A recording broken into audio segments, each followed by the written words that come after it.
Yo, what's up my fellow brethrens? It's your boy Elusiive and welcome back to the channel. And in this video I'm going to be showing you guys the best settings on controller in Black Ops 6. These are the settings that I use to get crazy gameplays, remain accurate on my enemies, and drop nukes. So if you guys enjoyed this video, don't forget to drop a like and sub if you're new. But now that it's over, let's get into these BO6 settings.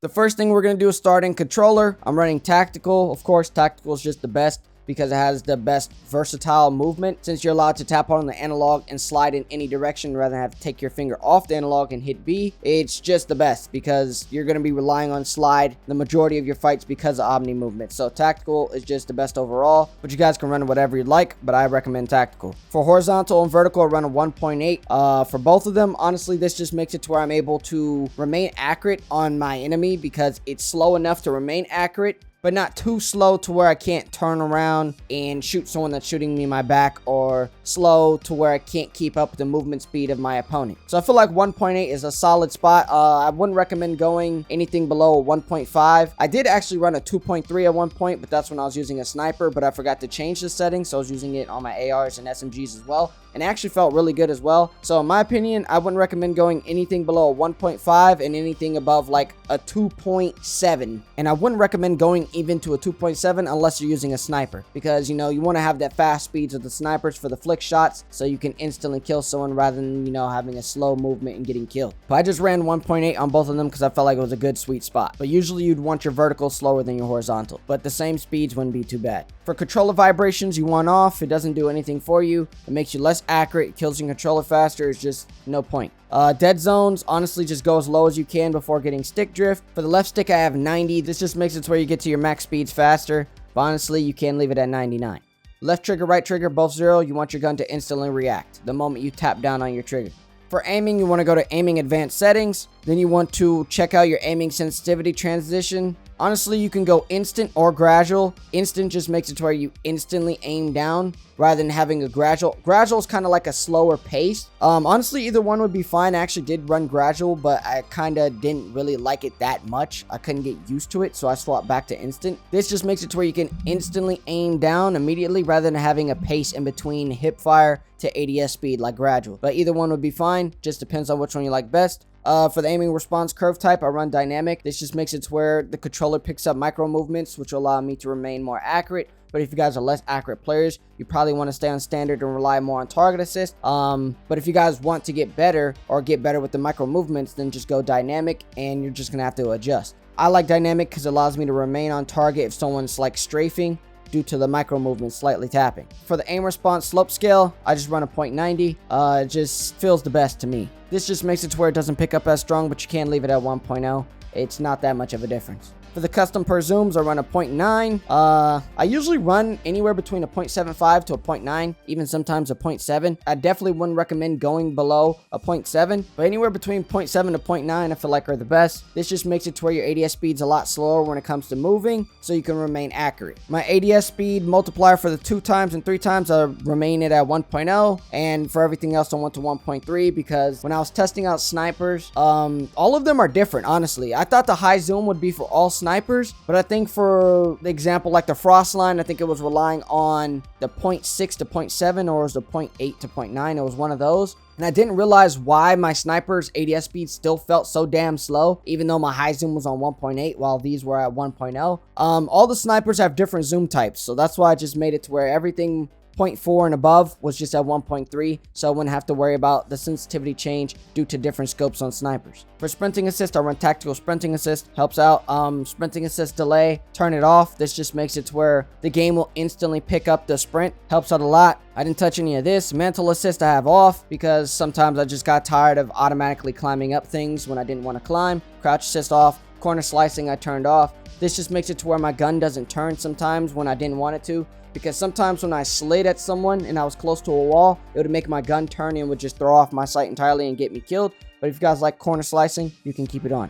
For slide and dive behavior, I run tap to slide. Honestly, you can run hybrid. I just couldn't get used to hybrid, so I didn't run it. Sometimes I also run slide only because sometimes I used to dive by accident because I would hold the button by accident. But it's all up to you. A majority of times I don't really use dive or hardly use dive at all unless I'm like diving behind a car to get there faster, whatever the case may be. But majority of times I'm just using slide. So that's why I usually run tap to slide. or slide only. But if you guys are used to hybrid, or you like hybrid, or you want to get used to hybrid, try it out. I didn't touch any of this.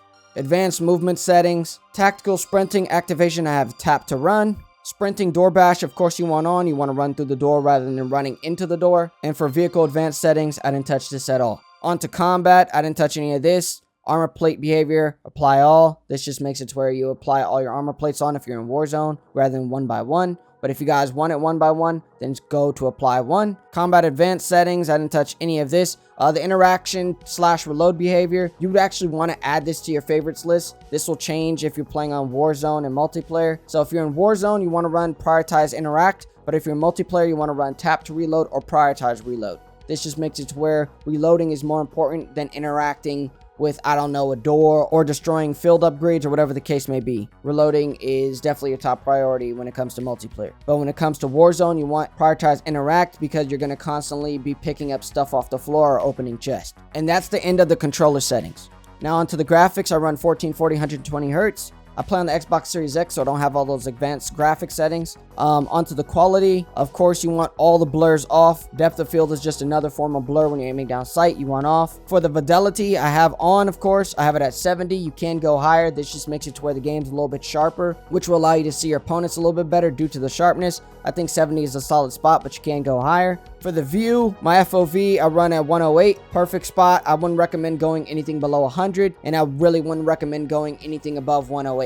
You can go 110 if you'd like, but the reason you wouldn't want to go too high is because your opponents get smaller the wider your FOV is, which makes them harder to see, especially when it comes to range. So I feel like 108 to 100 are the sweet spot where you want to be because your screen is wide enough to see all the surrounding area, but close enough to see your opponents. Field of view affected, of course, just makes it to where your FOV is the same when you aim down sight, and when you're not aimed down sight, you want to run weapon field of view wide. It just makes the weapon smaller so you can have more screen. Third person I have on 90. I don't really use third person, but if you do, 90 of course. For the camera movement, you want it on 50. This is the lowest you can go. Just makes it to where your screen doesn't shake as much from like explosions and stuff like that. And for inverted flashbang, I have on because I don't want my screen to go white and get retinal damage. I'd rather it go black and, you know, not hurt my eyeballs like I got hit by a real flashbang. That's the end of the graphic settings. Now onto the audio. For the audio, of course, master game volume 100. Music I have on 10, but you can go to 0. Dialogue I have at 70 to where I can hear the character speak loud enough, but not too loud to where it overshouts either the volume of footsteps or reloading from the enemy or whatever the case may be. Effect I have on 90. You can keep this on 100. It's up to you. I didn't touch any of this. For the audio, I run Soccer Punch. You can run this or you can run headphone boost based. It just makes it to where it has tighter dynamic ranges, which means you can pick up those certain audios better. But either one of these would be fine. Now onto the configure frequencies. This just makes it to where you can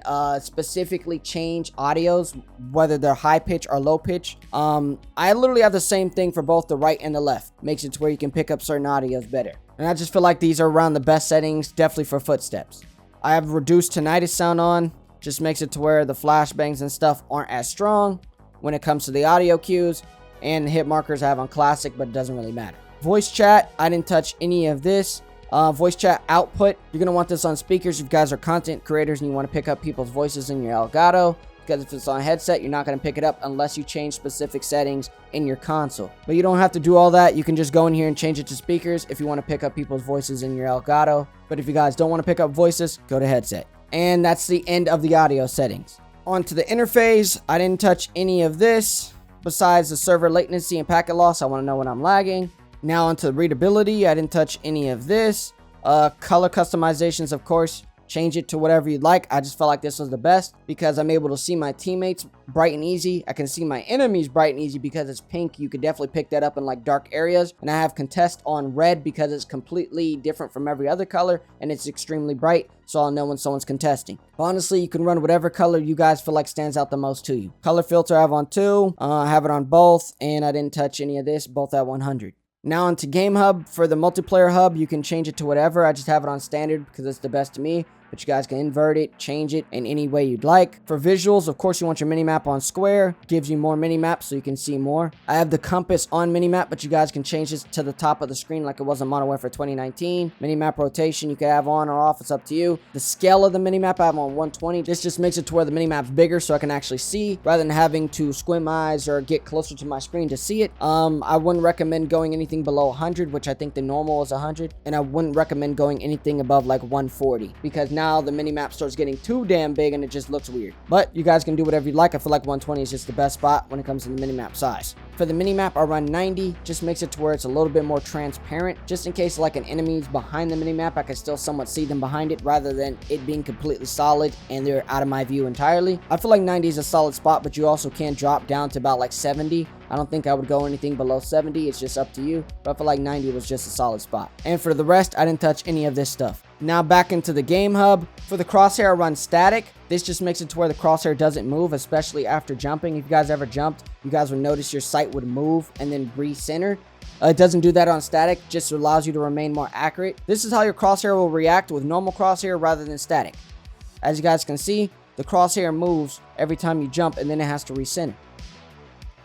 But with static on, you guys see the crosshair doesn't jiggle or bounce and recenter. It stays in the exact same spot, which will allow you to pre-aim your opponent and not have to readjust your sight practically. So the moment you land, you're chilling, rather than have all that movement and then try to recenter your opponent. Static just makes it better to remain more accurate in my opinion. For the center dot scale, I have on larger. This just makes it to where the dot is bigger and easier to see. You guys can go largest if you'd like for a bigger dot, just in case you guys are struggling to see. But I feel like the normal sight, the default was just too small, so that's why I went larger. But as I mentioned, you guys can go largest if you guys feel like even large is still too small. I didn't change the crosshair opacity, and the crosshair color you can change whatever you'd like. It just depends on what color you feel like is the brightest or the best to see. But yeah, anyways, let me know guys' thoughts down in the comments about these Black Ops 6 settings, and what do you guys want to see me post up on next? Whether that's a class setup for a specific weapon in Black Ops 6 or Warzone, or trying out Marvel Rivals, if you guys are interested in seeing that, or if you guys want to see me go back and play an older COD, or even go back to X Defiant before it's shut down, let me know down in the comments. But yeah, anyways, hopefully you guys enjoyed the video. Subscribe if you're new, don't forget to slap on the post notifications so you miss the latest and greatest videos, and I'll see you later guys. Peace.